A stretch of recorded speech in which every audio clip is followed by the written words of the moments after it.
আপনাদেরকে প্রশ্ন করি তো দেখি কতটা পাপ হলে আল্লাহ মাফ করবে বা কতটা পাপ হলে আল্লাহ মাফ করবে না। কোন ব্যক্তির যদি মাঠ ভরে যায় পাপে, এরকম বড় পাপীকে আল্লাহ মাফ করবে? এটা তো আমাদের দাবি, তাই না? আল্লাহ করলে কতটা করতে পারে হাদিসের ভাষা দিয়ে আমি আপনাকে বুঝাই। আল্লাহ নিজে আপনাকে জানাচ্ছে, লাও বালাগাত যুনুবুকা আনানাস সামাই, বান্দা তোর পাপ যদি ভরতে ভরতে আকাশের মেঘমালা পর্যন্ত ছুঁয়ে যায়, সুম্মাস্তাগফারতানি, তারপরেও যদি তুমি আমার কাছে ক্ষমা চাও, গাফারতু লাকা ওয়ালা উবালি, আমি তোমাকে ক্ষমা করে দেব, আমি কোনো পরোয়া করি না। শুধু কি এতটুকুই? বরং আল্লাহ সুবহানাহু ওয়া তাআলা আপনাকে একটা চমৎকার মেসেজ দিয়েছে, ইয়া ইবনে আদম লাউ আতাইতানি বিকুরাবিল আরদি খাতায়া সুম্মা লাকিতানি লা তুশরিকু বি শাইআন লা আতাইতুকা বিকুরাবিহা মাগফিরা। আদম সন্তান, তুই যদি আমার সাথে এমন অবস্থায় সাক্ষাৎ করস যে তোর পাপ আকাশ এবং জমিনের মাঝে যে গ্যাপ রয়েছে এটা পুরো ভরে গেছে, কিন্তু সেই পাপের মধ্যে আমার সাথে শিরিক নাই, রাসূল আল্লাহ সুবহানাহু ওয়া তাআলা বলেন লা আতাইতুকা বিকুরাবিহা মাগফিরা, তাহলে তার সমপরিমাণ ক্ষমা নিয়ে আমি তাকে ক্ষমা করে দেব। এটা হচ্ছে হাদিসের ভাষা।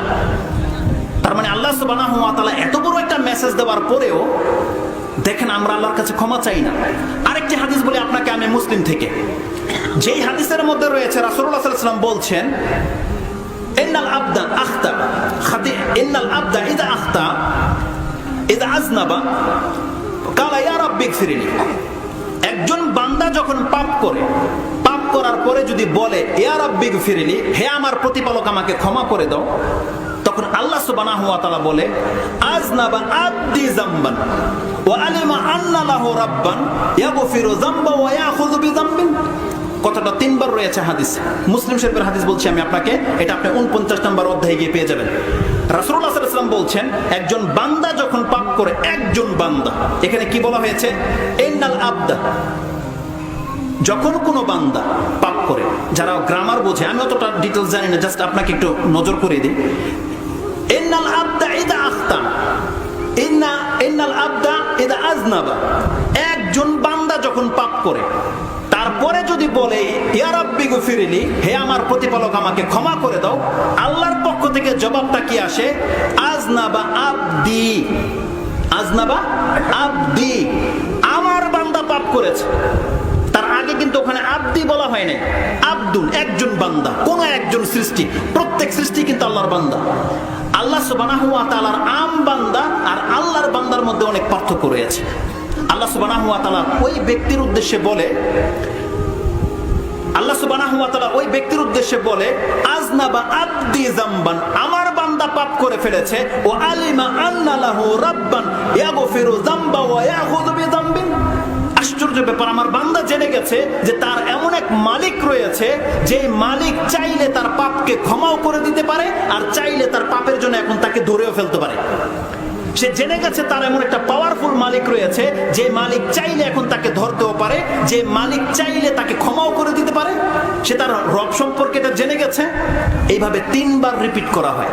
সর্বশেষ হাদিসের জুমলা যেটা রয়েছে, আল্লাহ সুবহানাহু ওয়া তাআলার পক্ষ থেকে যখন আল্লাহ জেনে নেয় যে এই বান্দা আমারই বান্দা, পাপ হয়ে যায় বারবার, শয়তান তাকে ধোঁকায় ফেলে দেয়, কিন্তু আমার ছাড়া অন্য কোনো কারো কাছে গিয়ে দ্বারস্থ হয় না, অন্য কারো কাছে গিয়ে মাথা ঠুকায় না, অন্য কাউকে মাবুদ হিসেবে গ্রহণ করে না, অন্য কারো কাছ থেকে সে শরণাপন্ন হয় না। যখন বারবার সে আমার কাছে রিপিট আসে আর মরার আগ পর্যন্ত সে আমারই বান্দা থাকে, তখন আল্লাহ সুবহানাহু ওয়া তাআলা বলে ইগফির লাকা, আমি তোকে ক্ষমা করে দিলাম, এমাল মাশিত কাদ গাফারতু লাকা, তুই যা খুশি কর, তোকে আমি কিয়ামত পর্যন্ত ক্ষমা করে দিলাম।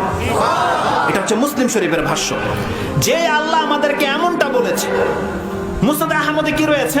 রাসূল সাল্লাল্লাহু আলাইহি ওয়াসাল্লাম বলছেন, ইন্না শাইতানা ইয়াকুল, শয়তান তার রবকে বলে, বিইজ্জাতি ওয়া জালালি, আল্লাহ তোমার বরত্ব এবং তোমার মর্যাদার কসম করে বলছি, লা উগি লা আবরাহ উগি বানি আদম হাত্তা আরওয়াহু ফি, আল্লাহ আমি তোমার বরত্ব এবং তোমার ইজ্জতের কসম করে বলছি, আমি প্রত্যেকটা আদম সন্তানকে গুমরাহ করব যতক্ষণ পর্যন্ত ওর দেহের মধ্যে প্রাণ রয়েছে। কে বলছে এই কথা? শয়তান। আর আল্লাহর কসম করে বলেছে, তার মানে বাস্তবায়ন করবে কিনা?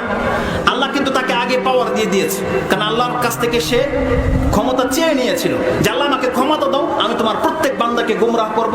তখন আল্লাহ বলছে তোর কথা যে শুনবে তোকে সহ জাহান্নামে ফেলা হবে, তবে ইন্না ইবাদি লাইসা লাকা আলাইহিম সুলতান, তবে আমার বান্দা যারা হবে তাদের উপরে তোর কোনো ক্ষমতা চলবে না। এটা আল্লাহ সুবহানাহু ওয়া তাআলা জানিয়ে দিয়েছে, এটা বনী ইসরাইলে রয়েছে। তো এই হাদিসের মধ্যে যখন শয়তান এইভাবে বলে যে আল্লাহ তোমার ইজ্জত এবং তোমার বরত্বের কসম করে বলছি, একজন আদম সন্তানের দেহের মধ্যে যতক্ষণ পর্যন্ত প্রাণ থাকবে, আমি প্রাণ থাকা পর্যন্ত তাকে আমি গুমরাহ করে ছাড়ব। যখন এই ওয়াদা করে নিয়েছে, আপনার রব দেখেন রিপ্লাইটা কি করেছে।